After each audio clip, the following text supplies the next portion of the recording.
야담상회를 찾아주신 선비님들 감사드리옵니다.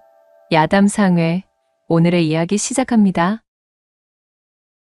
옛날 옛적 정처 없이 떠돌아다니는 한 나그네가 아름드리 떡갈나무 잎이 우수수 떨어져 이리저리 바람에 휘날리는 하늘을 올려다보고 있었습니다. 바람의 기세가 흉흉하니 이거야 참으로 매섭기가 그지없구만. 팔자 좋게 중얼거리는 이 나그네의 도포자락은 낡고 해져 이제는 옷이 아닌 넝마가 되기 직전이었고, 쓰고 있던 간 역시도 여기저기 찌그러지고 구멍이 나 볼품이 없었습니다.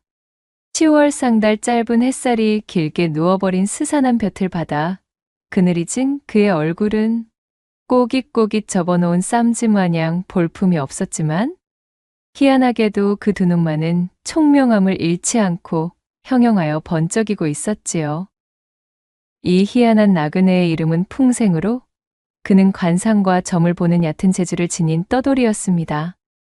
그의 밥벌이가 또한 참으로 기고하면서도 재미있었는데, 우선 그 첫 번째로 일단 발길 닿는 곳까지 걷고 또 걸어 당도한 아무 주막에나 몸을 의탁하는 것이었지요. 그런 다음 말주변으로 주모를 살살 엮은 후 객방 한 자리에 전방을 차리는 것이 두 번째였습니다. 마지막으로 세 번째는 그렇게 한 자리 차지한 주막에서 오가는 객손들에게 정궤를 내어주며 그 삭스로 숙식을 해결하는 방법으로 지금껏 여행을 하고 있던 차였습니다. 그럼 풍생이 이곳 가변 나루터에서 하루 묵을 곳을 찾고 있었지요. 내 물어물어 저작거리를 기웃거려 보니 분명 저 근방 어딘가에 행락객이 당도하는 외딴 주막이 있다는 소리를 들은 것도 같은데. 그는 낮 시간 저작거리를 돌아다니며 들어둔 이야기의 기억을 되살려 발걸음을 재촉하였습니다. 그러는 사이 해가 완전히 기울어 상기슬게 걸릴 즈음이 되자 풍생은 스산함이 남아있는 외딴 주막에 당도할 수 있었지요. 그는 자신의 전매 특허인 굵직하고 침착한 목소리로 비밀스러운 사연을 한가득 품고 있는 선비인양 목을 가다듬고는 입을 열었습니다. 주모, 손님 받으시구려. 풍생이 도포자락을 휘날리며 주막 안쪽으로 찾아들었습니다. 안 그래도 오가는 길손 하나 없어 평상에 앉아 적적하게 곰방대를 빨아대던 주모가 사람의 인기척을 듣고 튀어나와 반갑게 풍생을 맞이하였어요. 아이고, 어서 오셔요. 손이 없어 조용하던 차에 아주 마침 잘 드셨소. 자, 여기로. 응? 어랍쇼? 아니, 어째 우리 나그네님 행색이 쪼매초라한 것이. 미안하지만 방삭순 물론 있으시겠지요? 풍생이 눌러쓴 갓을 슬그머니 올리며 주모 쪽으로 시선을 던지자 여러 사연의 풍파를 맞아 여기저기 건조해지긴 하였지만, 제법 젊었을 적의 미모를 지니고 있는 듯한 품새의 여인이 반가운 목소리를 내다 말고 풍생의 행색을 보고는 의심의 눈초리를 쏘아보내고 있었습니다. 풍생은 피식 웃고는 주모에게 엽전 단량을 던지며 말했습니다. 방삭과 저녁 식사, 그리고 탁배기 값이오. 나머지는 주모의 객손 맞이하는 태도가 참으로 형편없어 분발하라는 뜻으로 던지는 내 성이요. 내 하룻밤 머물고 가리다. 날씨가 제법 스산해지는 중이니 강에는 군불이나 좀 넣어주시구려. 당시 주막의 평균 숙박 비용이 한량에 참시세끼를 다 챙겨 먹고 어지간한 봉사료를 포함하여 하루를 지내는데도 세냥이면 충분하였으니, 하루 묵고 가는 값으로 단량을 던지는 손님의 등장에 주모는 곧입이 해벌쭉 벌어졌습니다. 어머어머, 이거 제가 귀한 객손을 몰라보고 감히 이리 망발을? 네, 얼른 준비해 드리리다. 풍생의 말이 떨어지기 무섭게 주모는 희죽거리며 말하고는 부엌 쪽을 향해 연이어 소리쳤습니다. 바로 자신의 일손을 돕고 있던 조카 홍군이를 호출하기 위함이었습니다. 예, 홍부나? 갯방에 군불을 넣어놓거라. 주모가 부엌에서 분주하게 저녁 준비를 하는 동안 나그네 풍생은 툇마루에 걸터앉아 탁배기를 시켰습니다. 이윽고 주모가 소반에 간단한 찬거리 몇 점과 함께 탁배기 한 오리병을 얹어 마루에 내놓았지요. 자, 여기 있소이다. 목이나 시원하게 축이고 있으시오. 내 저녁상은 금방 말아다 넣어드리리다. 줄곧 공을 치고 있다. 오래간만에 객손을 맞이한 주모가 싱글벙글하며 말했습니다. 그러자 풍생은 뭔가 사연이 가득한 얼굴로 크흠 하며 헛기침을 하더니 탁배기가 올려진 소반을 내려다보며 주모에게 이야기했어요. 보시오, 주모. 여기 소반에 잔 하나 더 놓아주시고. 그렇지. 젓가락도 하나 더 놓아주시구려. 그 말을 들은 주모가 매우 반색하며 환한 미소와 함께 대꾸했습니다. 아이고, 일행이 또 한 분 뒤따라오시는가 보지요? 그분도 우리 나그네 분처럼 배포가 크실라나? 신이 나서 엉덩이를 들썩이는 주모에게 풍생은 짐짓 점잖은 목소리로 대답했어요. 일행 말이오? 아니요. 그런 것이 아니오. 나와 동행하는 일행은 없소이다. 나는 혼자요. 예? 나그네 양반 혼자라굽쇼. 아니 그럼 빈술잔과 젓가락은 왜? 이상하다는 듯 물어오던 주모가 대뜸 뭔가 떠오른 듯한 얼굴을 하더니 곰살스러운 웃음을 지으며 치대기 시작했지요. 오라? 그러하다는 말씀입지요? 알겠으다. 잠시만 기다려 보시오. 주모는 풍생에게 곱게 눈을 흘기며 부엌에서 술잔과 젓가락을 들고 돌아왔습니다. 뭔가를 오해한 그녀는 한층 흥이 오른 목소리로 간드러지게 말했지요.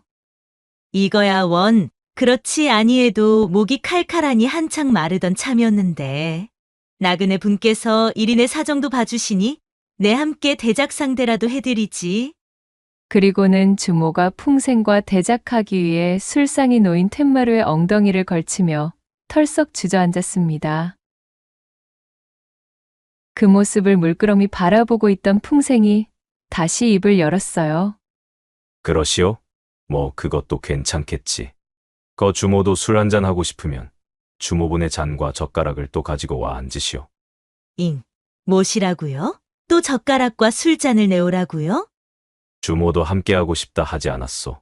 그럼 당연히 주모의 것도 가지고 와야지.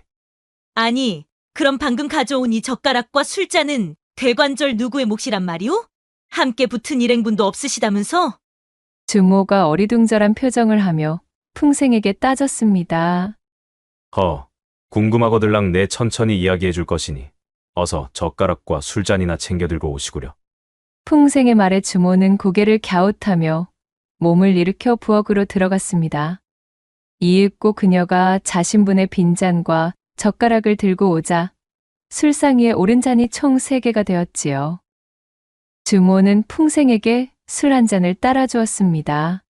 술잔을 받아든 풍생이 근엄한 표정이 되어 주모에게 말을 건넸지요.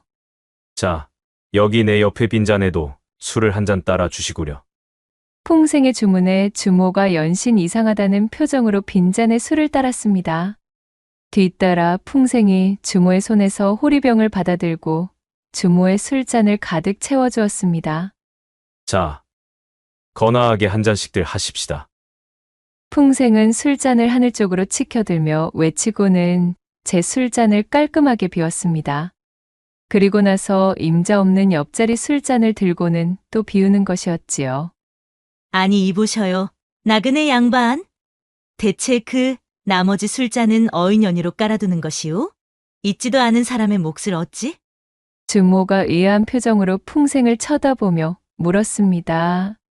그녀의 호기심 어린 물음에 풍생은 씩 웃으며 대꾸했지요. 허허, 보시오 주모. 이따 저녁상을 차려 드려올 때도 2사람분의 상을 부탁하겠소. 아니 점점?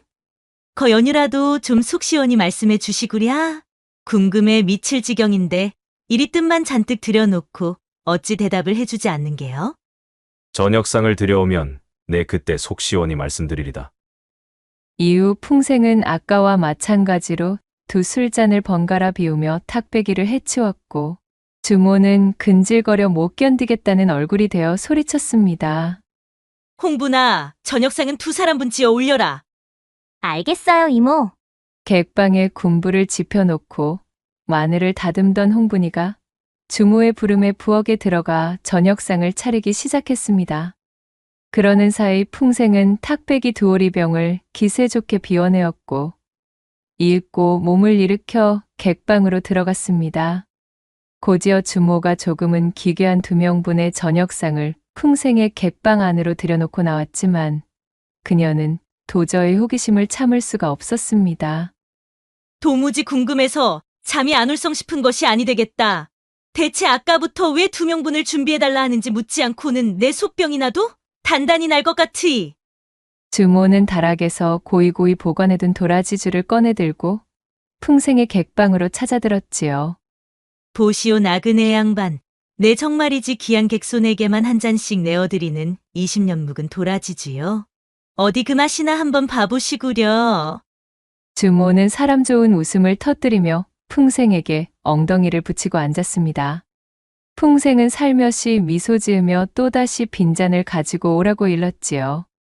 주모가 자신의 잔을 가지고 다시 자리로 와보니 이 기이한 나그네가 글쎄 자기 밥을 한 숟갈을 떠먹고는 자리를 바꿔 다른 밥도 한 숟갈을 먹는 것이었습니다. 차려진 찬도 그런 식으로 2명분을 집어먹더니 도라지주도 마찬가지로 자기가 한 잔 마시고는 빈자리로 옮겨가 거기 놓인 술잔을 또 들어 연거푸 마시는 것이었지요.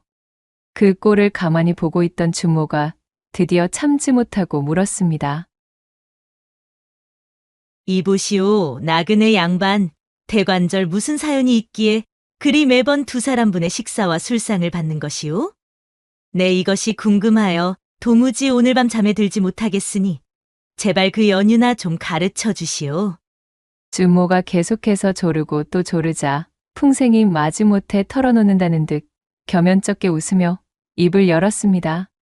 허참, 사실 뭐 그리 큰 연유가 있는 것도 아니외다.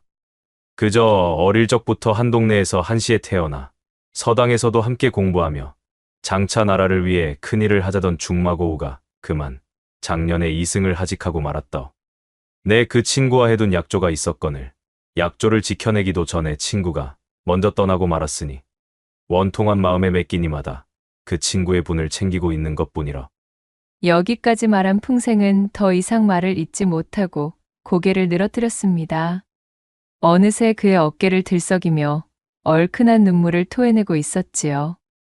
누가 보더라도 말 같지도 않은 뻔히 보이는 수작질이었지만 하필이면 이 외딴 주막의 주모에게 직격으로 통할 줄은 또 누가 알았겠어요. 이 모습을 본 주모는 너무나 감격하고 말았습니다. 제 한 몸 추스리기 바빠 모두가 각자 도생하는 이 메마른 세상에 아직도 이리 의리와 교우를 중히 여기는 사람이 남아있었구나 싶은 마음이었어요. 주모는 행색이 초라하나 그 그릇이 담대한 이 풍생에게 묘한 호감이 돋기 시작했습니다. 그런 사연이 있는 줄도 모르고 이리 방정맞게 귀찮게 굴었구려. 자자, 사내대장부가 어디 그리 눈물이 많아서야 쓰겠수? 내 잔 한번 받으시고 울음 그치시오.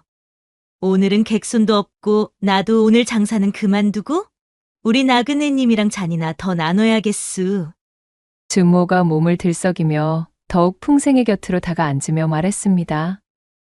그렇게 탁배기와 도라지주를 주거니 받거니 실없는 농담과 이런저런 이야기들을 나누며 담소꽃을 피우기 시작한 2사람. 어느새 취기가 잔뜩 오른 풍생과 주모는 누가 먼저라고 할 것도 없이 서로를 바라보다 말고 호롱불을 끄게 되었지요. 훌렁훌렁 옷까지 던지는 소리만이 어둠 속을 채웠고 이내 풍생의 객방안은 군불이 필요 없을 정도로 활활 타오르기 시작했습니다.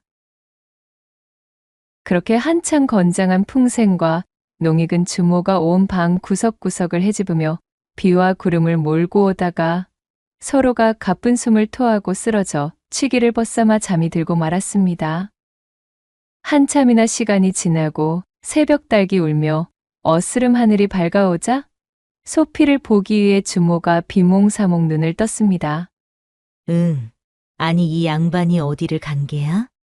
자신 옆에 널브러져 있던 풍생이 온데간데 없는 것을 확인한 주모가 옷을 챙겨 입고 밖으로 나왔지요. 바로 그때쯤 객실의 이 방 저 방을 여기저기 돌아보던 주모의 귀에 어디선가 간드러지는 소리가 들려오기 시작했습니다. 이는 필시 남녀가 지독하게 얽혀 운우를 나누는 소리였습니다. 아니 이게 대체 무슨 소리요? 어젯밤 받은 객손이라고는 풍생뿐이었거늘 대관절 이것이 어찌된 연유인가 싶어진 주모가 방문 옆에 놓인 홍두깨를 꼬나쥐고 소리가 나는 쪽으로 향했습니다. 세상에 이럴 수가요. 소리의 근원지는 다름 아닌 친정 조카딸 홍분이의 방이었습니다. 거기 웬 놈이요? 홍분이한테 뭔 짓거리를 하는 겨 시방? 주모가 문을 벌컥 열며 크게 소리치자 태초의 상태로 풍생의 목덜미를 휘감고 있던 홍분이가 깜짝 놀라 이불을 뒤집어쓰며 숨어버렸고 그 위에 올라타고 있던 풍생은 두 눈을 끔뻑거리며 주모를 쳐다보고 있었습니다. 아니 나그네 양반. 대체 여서 무얼하고 있는 게요? 나그네 양반이 대체 왜 홍분이와? 방 안의 광경을 목격하고 어질어질해진 주모가 홍두깨를 놓치며 중얼거렸습니다. 그러자 짐짓 턱기침을 하고는 자세를 고쳐 앉는 풍생. 이윽고 옷을 고쳐 입은 풍생이 매우 점잖은 목소리로 천천히 말했습니다. 보시오 주모. 어젯밤 나는 주모와 회포를 거나하게 풀었기에 불만이 없었소만. 저기 내 먼저 간 서당 친구는 술만 마시고 혼자 잠들어야 하는 신세 아니오? 이 어찌 딱하지 않을 수가 있었겠소이까. 하여내 어쩔 수 없이 친구의 사정을 살피기 위해 이 처자와 거사를 나눈 것이니 머무노여워는 말아 주시오. 입을 쩍 벌리고 풍생의 궤변을 듣고 있던 주모는 너무 어처구니가 없어 반응하는 것조차 잃어버린 채 넋을 빼고 풍생을 바라보았습니다. 이윽고 정신을 차린 주모가 두 눈에 쌍심지를 켜고 소리쳤지요. 아니 뭐가 어쩌고 어째? 당치도 않은 요소를 늘어놓아도 유분수지. 에라이 이놈의 썩어나 자빠질 놈아. 풍생의 헛소리를 들은 주모는 그 길로 홍두깨를 집어들고 방 안으로 뛰쳐들어가 눈에서 불꽃을 뿜으며 풍생을 작살내려 달려들었습니다. 모골이 송연해진 풍생은 벌떡 일어나며 간밤 친구의 사정을 헤아린답시고 함께 지새우느라 아직도 양볼이 발갛게 물들어 있던 홍분이에게 소리쳤지요. 거 처자, 내 친구가 간밤 아주 즐거웠다고 전해달랍디다 그려. 그리고는 제 집신을 두 손에 거머쥔 풍생은 껄껄 웃으며 맨발로 주막에서 도망쳐 36개 주랭랑을 놓는 것이었습니다. 언젠가 다시 내 손에 잡히면 아주 유저를 내버릴 줄 아시오. 주모는 분이 풀리지 않은 채 씩씩 콧김을 뿜으며 저만치 도망가는 풍생의 뒤통수를 향해 고함을 질러버렸지요. 그로부터 얼마나 시간이 흘렀을까요? 지친 발걸음으로 초행의 험준한 고갯길을 넘어가던 풍생은 제 뱃속에서 꼬르륵거리며 밥을 달라 농성 중인 소리를 듣고는 자리에 주저앉아 버렸습니다. 어이구야, 힘들다 힘들어. 이놈의 고갯길은 어찌 이리도 험준하고 괴팍한 것인가? 나같이 고귀하고 고매하신 선비께서 넘기에는 지독스럽게도 흉측한 고갯길이로구만. 풍생이 침을 탁 뱉으며 볼멘 소리로 중얼거렸지요. 그는 크게 한숨을 뱉으며 퉁퉁 부은 제 다리를 주물렀습니다. 그러고 보니 그전 주막에서 거나하게 한 상 해먹은 뒤로 벌써 달포가 지났구먼. 다음 주막으로 당도하려면 천상 이 고갯길을 넘어야만 한다던데 여서 주막 그림자라고는 코빼기조차 보이지가 않으니원. 쌓인 회포나 거나하게 풀고 싶은데 온몸이 근질근질하여 참을 수가 없도다. 풍생은 그 예전 볼을 발갛게 물들이며 수줍어하던 홍분이의 얼굴을 떠올리며 입맛을 다셨습니다. 그렇게 풍생이 몸을 일으켜 죽을 힘을 다해 고갯길을 넘고 보니 듣던 대로 정말 마을 초입으로 들어서기 전에 갈림길에 조그마한 주막이 하나 눈에 들어오는 것이었습니다. 드디어 살았다 싶어진 풍생이 마지막 힘을 쥐어짜 주막으로 당도했습니다. 보시오, 주모. 여기 손님 한 명 받으시구려. 풍생은 힘껏 목소리를 가다듬으며 본래의 경박함을 감춘 예의 그 점잖은 척을 잔뜩 뒤집어 쓴 채 주모를 호출했습니다. 예, 나갑니다요. 마당으로 들어선 풍생의 목소리를 듣고 주모가 나오며 외쳤습니다. 이번 주막의 주모는 나이가 꽤나 있어 보이는 주모였지요. 주모의 외견을 확인한 풍생이 혀를 차며 실망감 가득한 목소리로 조용히 이번에는 즐거움을 뽑아먹기 글렀다며 중얼거렸습니다. 예, 객손 양반, 뭐라고 하셨소? 아니 왜다. 내일당 국밥과 탁배기 한 사발부터 먼저 하고 오늘 묵어갈 예정이니 방 하나 주시오. 그래요, 그럽시다. 마당 밖에 우두커니 서 있지 말고 이리 안으로 들어오시오. 예, 복내야, 객손 오셨다. 궁불 지피거라. 제 여식을 호명하는 듯한 주모의 외침을 들은 풍생이 아쉽게 되었다 싶었던 차에 마침 잘 되었다 여기고는 눈을 빛내며 부엌 쪽을 바라보았습니다. 이윽고 젊은 처자 하나가 짜증이 가득한 몸짓으로 털레털레 부엌에서 나오며 외쳤지요. 아이씨, 엄해요. 그만 좀 부려먹으란 말이여. 하루 종일 일하느라 온몸 마디가 아프다고요. 아니 못이여, 저런저. 야이 망할 거사. 너가 집구석서 하는 것이 못이가 있다고. 고로코름 유세여 유세가. 잠자코 객손 맞을 준비나 썩 하지 못하겠어? 으휴, 내 팔자야. 복내라 불린 처자는 이를 드러내며 짜증을 내곤 획하니 부엌으로 도로 들어가 버렸습니다. 주모는 으르렁거리는 표정으로 복내의 뒷모습을 흘겨보다 이내 풍생을 향해 몸을 돌리고는 겸연쩍은 듯 말했습니다. 아이고, 객손 양반, 이거 민망스러워서 어쩝니까요? 저것이 늦음하기 가진 제 여식인디 보시는 바와 같이 애비 없이 잘 한 통에 버르장머리라고는 눈을 씻고 찾아볼래야 찾아볼 수가 없으니 쪼까 양해 부탁드립니다요. 뭐 그런 말씀을 다 하시오.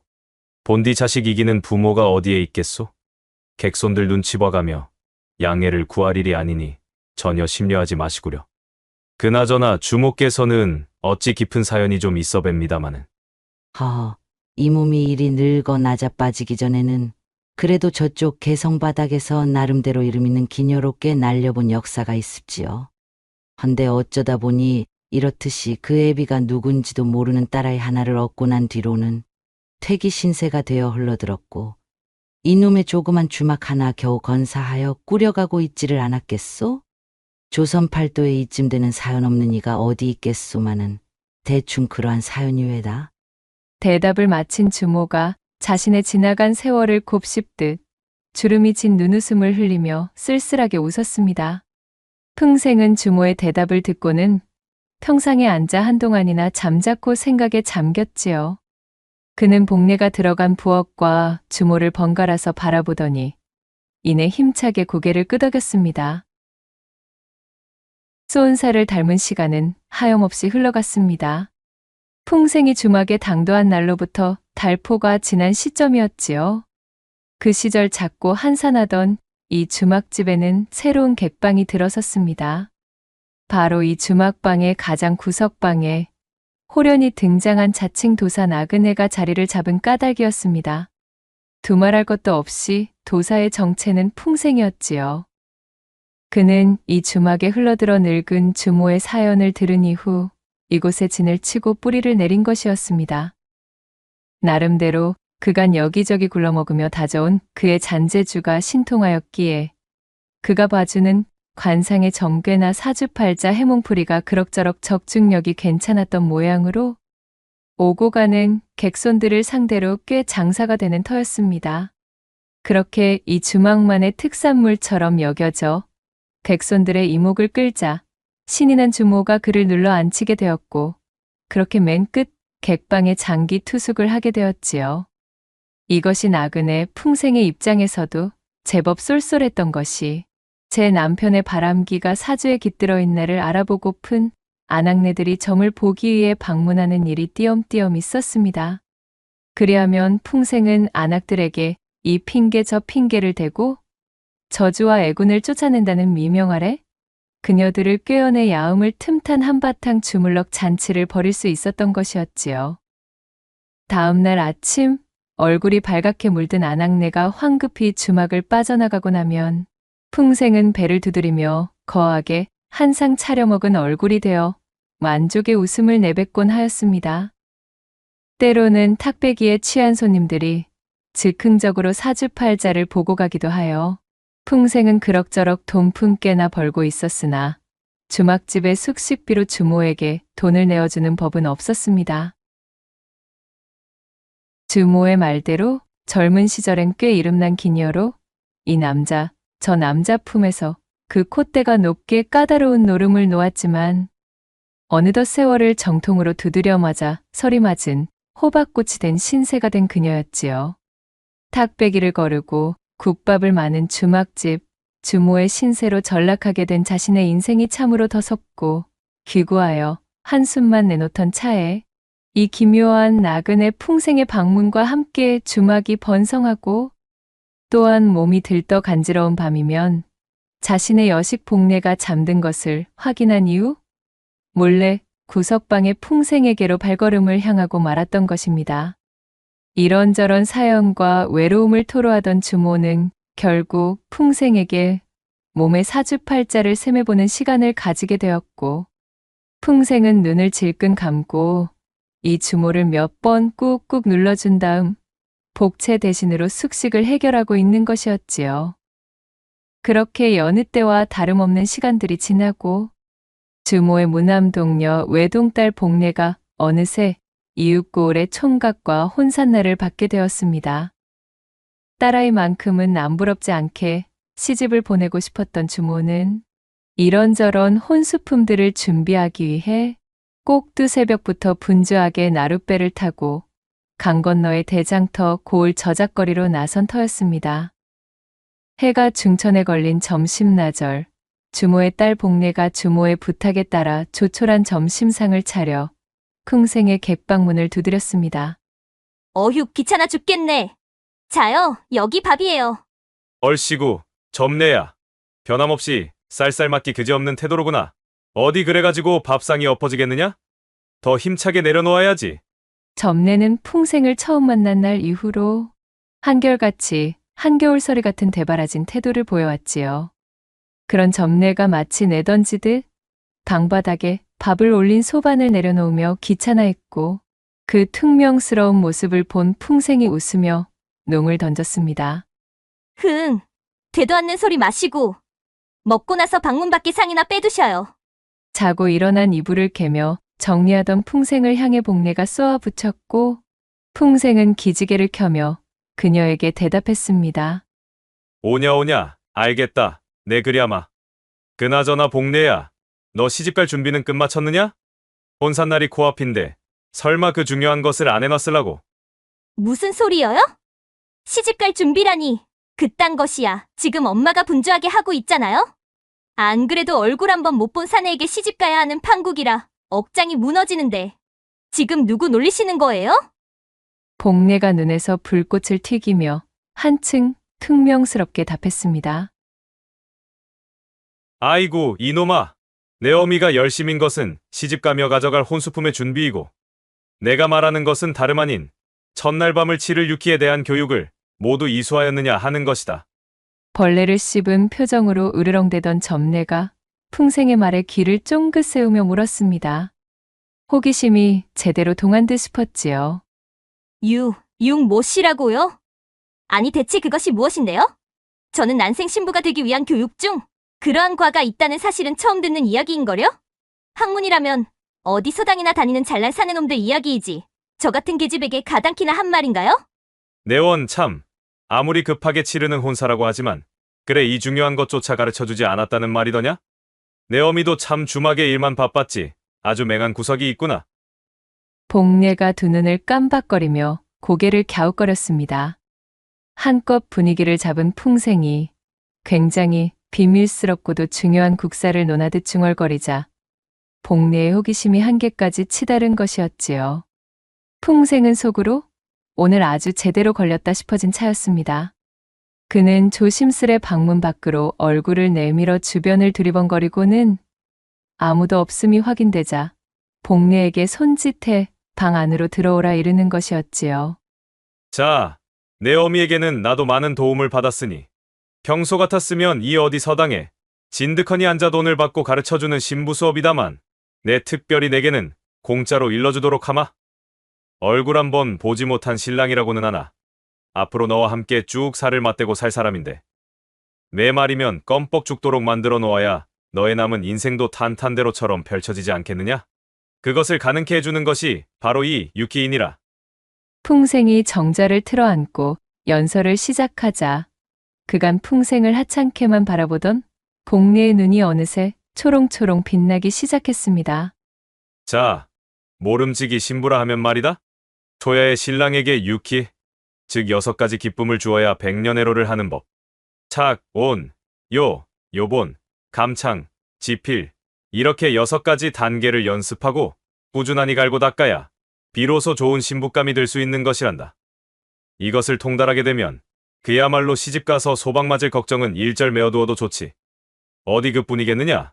신랑을 내 손아귀에 쥐고 곶감마저 내 마음대로 흔들 수가 있으니 이것은 비기 중에 비기라 칭해도 손색이 없을 것이라 이 말이렸다. 착 뭐라고요? 온, 요, 또 모시기. 에익 짜증나. 아니 대체 그래서 그 6가지들이 무엇이냔 말이에요. 하나도 모르겠잖아요. 알아듣기 쉬운 말로 다시 알려달란 말이에요. 원 녀석도 참. 그러니까 그것이 우선 첫째로 자기라 함은 그러니까 이 사내의 대들보를. 한창 신이 나서 이리저리 사설을 읊던 풍생의 이야기에 귀를 쫑긋 세워 듣던 복례의 숨소리가 어쩐지 점점 더 가빠지고 있었습니다. 양 볼이 발그스름 익으며 올라오는 모습을 본 풍생이 이쯤 익었으면 되었다 싶어 이를 드러내고 웃으며 말했지요. 이거야 원. 백날 말로 하는 교육에는 모름지기 한계가 있는 법이로고. 어디 그럼 너의 학습 태도가 매우 우수하니 나와 함께 실습을 하면서 차근차근 진도를 나가봄이 좋겠구나.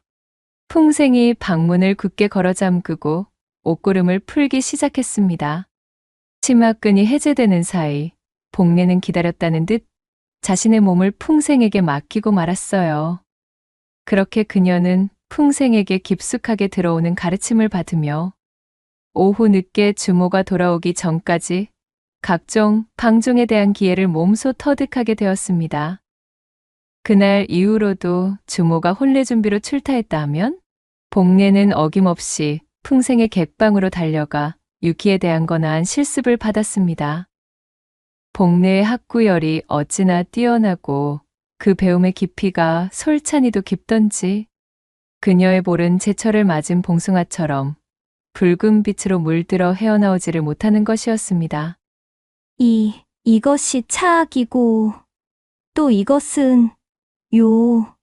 스승님, 제 말이 맞지요? 이 어찌 훌륭하지 아니할 수 없는 제자인가 그래? 참으로 그 소질이 뛰어나니 이 스승은 한없이 기쁘기 그지없구나. 자, 다음은 감창으로 유감없이 운우의 기쁨을 소리로 표현해보거라. 삐딱한 태도에 쌀쌀맞고 냉랭하던 불량 학동 복례는 어느덧 풍생이 마련한 유키 서당의 우수한 우등생이 되어 사내 하나 혼을 빼먹는 것은 누워서 떡 먹기인 훌륭한 인재로 성장하게 되었지요. 다음 달의 첫 분할, 마침내 복례는 연지곤지를 두르고 시집을 가게 되었습니다. 그리고 대망의 초야를 치르는 시간이 되었고 복례는 그간 탄탄하게 교육받은 풍생의 유키론에 따라 그야말로 신랑을 철저하게 도륙내듯 찜쪄먹게 되었습니다. 그날로 혼이 쏙 달아난 신랑은 가녀린 비명을 지르며 헐레벌떡 신방에서 도망쳐버렸고 도망치는 그 순간에도 마치 면포에 쌓여 쥐어짜진 순두부처럼 모든 기력이 빠져있는 모습이었다는 후문이었지요. 혼인 첫날에 융숭하게 그지없는 기회를 펼치는 바람에 처녀임을 의심받고 소박을 맞아버린 복례가 울며 불며 친정집으로 돌아오자 주모가 연유를 물으며 꼬치꼬치 사정을 캐기 시작했지요. 결국 복례가 모든 사실을 실토하며 풍생의 유키 서당에 대해 낱낱이 고하기에 이르렀으니 아니 뭐야. 내 이놈의 빌어먹을 놈씨를 가만 놔두지 않을 것이구먼. 여식의 고해에 화가 머리 끝까지 뻗친 주모가 묵직한 홍두깨를 잡아들고는 풍생의 객방으로 난입했습니다.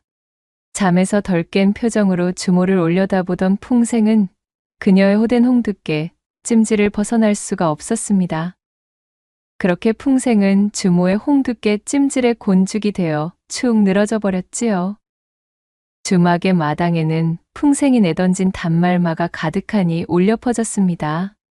결국 사건의 전말을 알게 된 주막의 남자 손님들에게까지 문매를 맞고 뒷덜미가 잡혀관아까지 끌려가 치도곤을 당한 풍생은 모진 고신에 그만 절름발이 신세가 되어 길고 길었던 나그네 방탕질과 주막을 전전하며 풍류를 누비던 행사에서 손을 씻고 얌전히 살아갈 수밖에 없었다는 후문이 전해지고 있사옵니다. 구독과 좋아요, 댓글로 야담상회를 응원해 주셔요. 늘 잊지 않고 야담상회를 찾아주시는 선비님들, 시청해 주셔서 참으로 감사하옵니다.